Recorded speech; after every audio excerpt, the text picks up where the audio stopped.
हंसल मेहता के स्कैम 1992 ने OTT platform पर ऐसी सफलता हासिल की कि आज भी उसे लोग बार बार देखना पसंद करते हैं।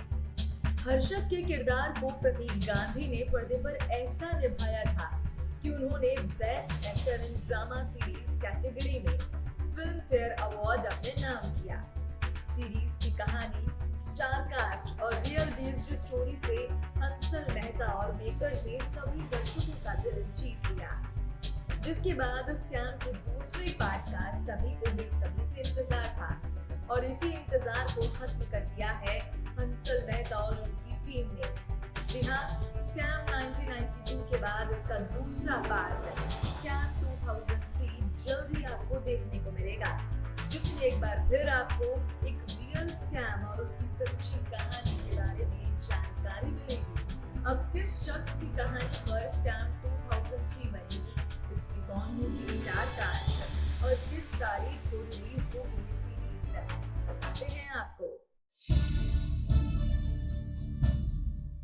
स्कैम के डायरेक्टर हंसल मेहता ने खुद ट्वीट के जरिए इसकी जानकारी सभी दर्शकों को दी और लिखा कि हंसल मेहता और मेकर्स जल्द ही सीरीज का दूसरा पार्ट लेकर आ रहे हैं और देश के सामने एक और घोटाले को रखेंगे। इस बार बारी है साल 2003 के स्टैंप पेपर घोटाले की। साल 2003 में हुए करीब 20,000 करोड़ रुपए के घोटाले से आपको रूबरू करवाएंगे और स्कैम के अगले पार्ट का नाम scam 2003 the curious case of Abdul Karim Telgi है।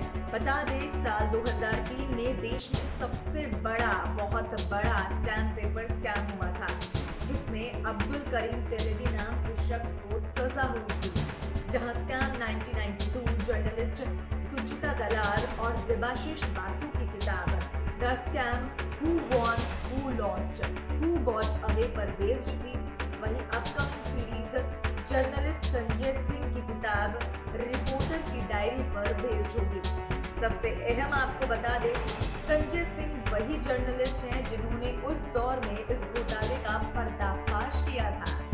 सीरीज की रिलीजिंग को लेकर अहम बात आपको बताते चले कि कम से कम इस साल का इंतजार तो आपको करना ही होगा, क्योंकि कहानी लिखने की जिम्मेदारी संजय सिंह के साथ मिलकर किरण के कंधों पर है। साथ ही सीरीज के डायरेक्टर हंसल मेहता ने अभी तक मेकर्स की ओर से स्टार कास्ट को लेकर कोई भी बयान नहीं दिया है, यानी कि अभी तक स्टार कास्ट जो है वो फाइनल नहीं हुई है। सबसे पहले आपको बताते हैं कौन था स्टैम्प घोटाले का मेन किरदार अब्दुल करीम तेलगी और कैसे इस घोटाले को उसने अंजाम दिया था। करीम का जन्म 1961 में कर्नाटक के कानपुर में हुआ था। पिता रेलवे में कर्मचारी थे, लेकिन अब्दुल के बचपन में पिता का साया उसके सिर से उठ गया। अब पिता के जाने के बाद 7 भाई बहन और माँ की जिम्मेदारी उस पर आ गई, जिसे पूरा करने के लिए उसने रेलवे स्टेशन पर ठेला लगाकर फल और सब्जियां बेचना शुरू कर दिया और जैसे तैसे अपनी स्कूल की पढ़ाई पूरी की। और जैसा कि ज्यादातर लोग करते हैं, ठीक वैसे ही अब्दुल ने भी किया और सऊदी चला गया कमाने के लिए, क्योंकि वो जानता था कि ठेले लगाने से उसकी जरूरतें और उसके घर की जरूरतें जो आमदनी है वो पूरी नहीं कर पाएगी। इस वजह से उसने सऊदी जाने का प्लान बनाया। अब्दुल सऊदी चला जाता है, काम धंधा अपना वहाँ पर करना शुरू कर देता है। लगभग 7 साल बाद अब्दुल माया नगरी महाराष्ट्र पहुँचता है और पैसा कमाना अब्दुल के लिए जरूरत से ज्यादा लत बन चुका था।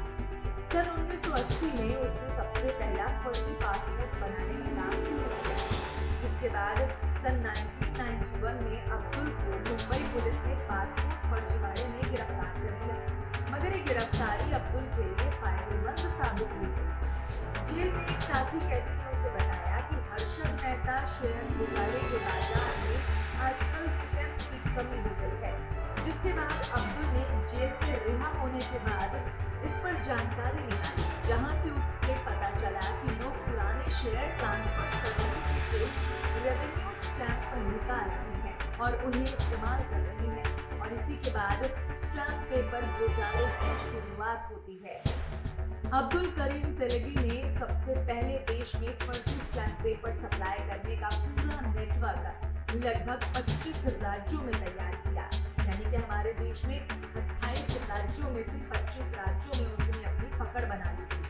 अब्दुल करीम की कमाई का पता आप इस चीज से लगा सकते हैं कि अब्दुल ने लगभग एक डांस बार में एक ही रात में 93 लाख रुपए उड़ा दिए थे।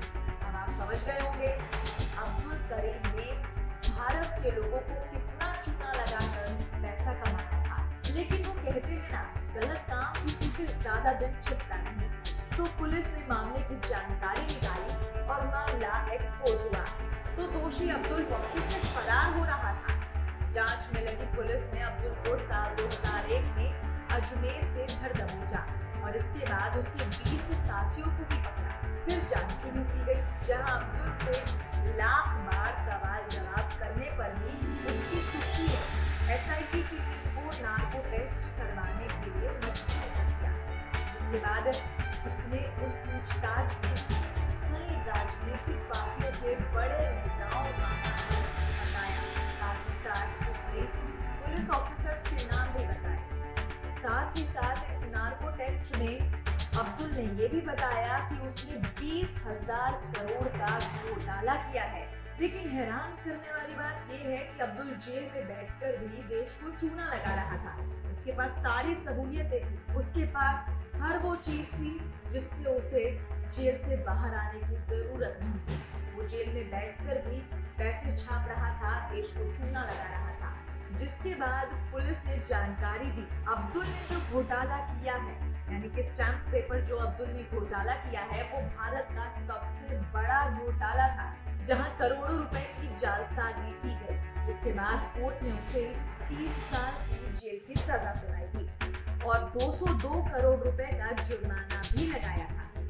सजा के 16 साल बाद यानी कि 26 अक्टूबर साल 2017 को अब्दुल की मौत हो गई। मौत की वजह मल्टीपल ऑर्गन फेलियर बताई गई, क्योंकि करीम डायबिटीज और हाई ब्लड प्रेशर की समस्या से जूझ रहा था। साथ ही उसे एड्स भी था।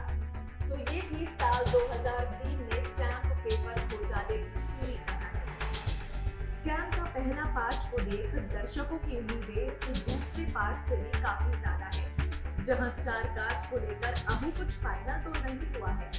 ऐसे में इसके दूसरे पार्ट में भी कुछ लोग प्रतीक गांधी को ही देखना चाहते हैं। तो वही कुछ लोगों का मानना है कि इस बार सीरीज की स्टोरी अलग है, तो फेस भी अलग होना चाहिए। अब मेकर्स का क्या फैसला होगा वो तो बढ़ते वक्त के साथ ही पता चलेगा। ऐसे में आपकी क्या राय है, हमें कमेंट बॉक्स में कमेंट करके जरूर बताएं।